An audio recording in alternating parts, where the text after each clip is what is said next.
the CEO of Cool Creative, and today I have Jess Baab here to chat with me. How are you, Jess? I'm good, Holly. Thank you so much for having No, me. of How course. are you? I'm so good. Thanks for asking. It's so good to see you. I'm like already smiling. I love your energy. That's so Wonderful. sweet. Yeah, of course, of course. Well, before I get to my question of the day, could you just let everybody know who you are and what you're representing today? Yeah, I am. My name, as you said, is Jessica Babb, and I am the artistic director over at KISS Theater Company, otherwise known as Kids Innovating Stage and Sound. Yes, wonderful. And we all at Cool Creative love KISS Theater. We love supporting you guys and helping out with your posters and some of your social media. And we really miss being able to do that for you. But soon Oh, enough, soon enough. I'm sure you just missed actually being there. So, yeah. but really, I just had one question for you today. And really, it's just what's fueling you throughout all of this? Well, that's such a really, really great question and a wonderful question after you just mentioned how we get to work together. And one of the best things about what I do about the theater community is collaboration.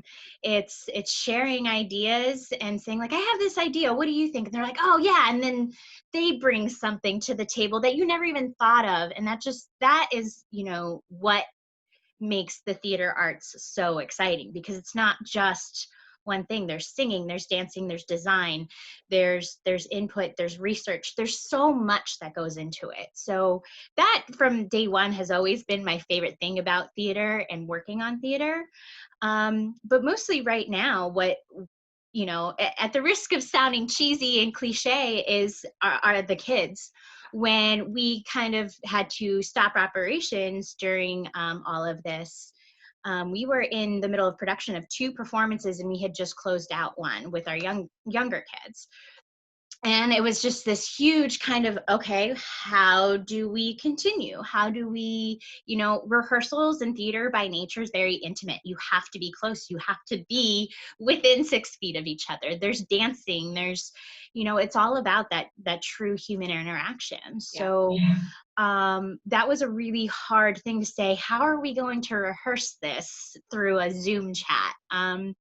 And instead of kind of saying like, okay, we're going to try and rehearse, it felt very forced. It didn't feel real to what we were doing. So instead of, halting rehearsals together, we kind of took a week or two to recollect everything. And what we found and what I found was it wasn't so much the rehearsal or the show that the kids were missing. It was that interaction. And I think that was a really eye-opening moment and a reminder. With KISS, we do shows almost every month, so it's just constant turnover and like, okay, we got to get this show done and we have to schedule this.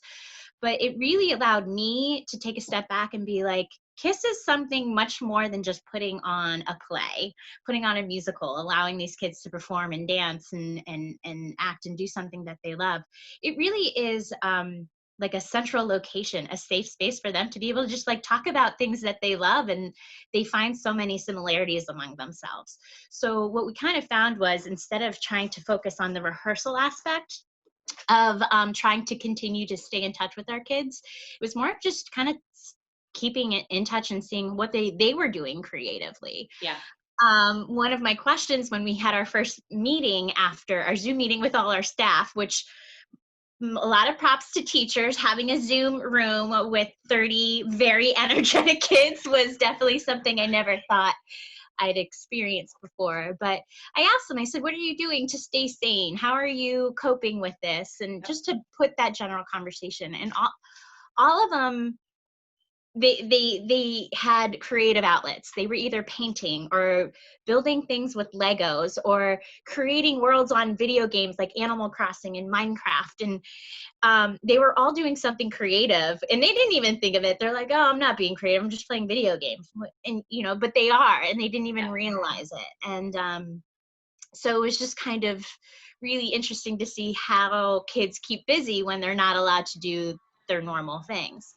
And then Definitely. on top of that, what I also started doing was, I know a lot of my friends and adult friends were having social hours on Zoom just to catch up. And I said, well, why don't we do that with the kids? So at the end of rehearsals, I started kind of leaving the chat room up for about 15, 20 minutes, maybe even a half hour if they were really energetic.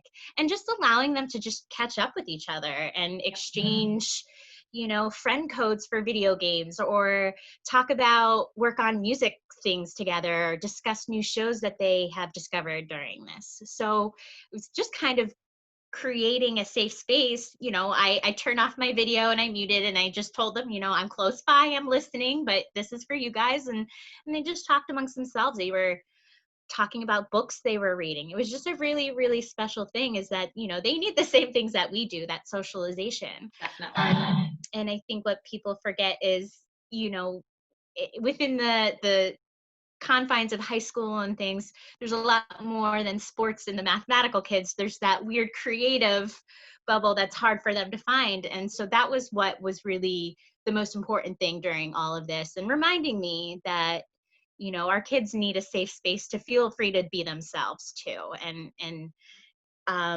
during this time, I've had some time to look back and reflect, like, that's what I needed growing up. And Definitely. and now I'm happy that I can still, even during a time of uncertainty, I can still provide that for those kids, and with help of my staff. And that's the other thing, is the dedication of my staff too. They never have to be at these meetings, but they always are. They always make a point to be there and check in and say hi. And that's really been the most inspirational thing during all of this, is just how positive our group remains, and how hopeful we are to get back to it, but keeping in touch with everybody in the meantime. I think all of that was absolutely incredible. Not cliche one bit. I can't tell you how many times I got the chills. I could just Ah, hear your passion and just hear your heart, if that's the right way to say it. The fact that you're continuing to create the space, and I think you really touched on something important, how this time has really helped a lot of us to step back. And like you said, like you get so caught up, we're always so busy, busy, busy. And it was really like, yes, of course the shows are incredible, but it was really about that interaction and that safe space that you were creating for them. And to give them that 30 minutes at the end of those rehearsals, and to just, kind of step back and still be there, like the mom in your heart that you are to them. And that's amazing. I know every week on Fridays, we meet internally with the Cole team, and it takes like 10 minutes to provide the minimal updates we have right now. And then we spend 50 minutes just bantering and catching up and talking about the weird foods we ate for the week. And it's just, that's really, really important, especially during this time. So yeah, yeah, yeah. absolutely. Well, no, this was amazing. I hope anybody that tuned in just felt just how important it is, and I really can't say enough that we can't wait for your doors to be back open when the Thank time you. comes, when everybody can be safe, and we'll be there 100% and ready to support once again. Thank you so much. Yeah. It's just been such an honor to just be able to work with you guys. And I think this is great that you're doing this. So thank you so much Well, again for thank you. having me. Of course, of course. Well, I hope you take care, and I'll see you soon. You too.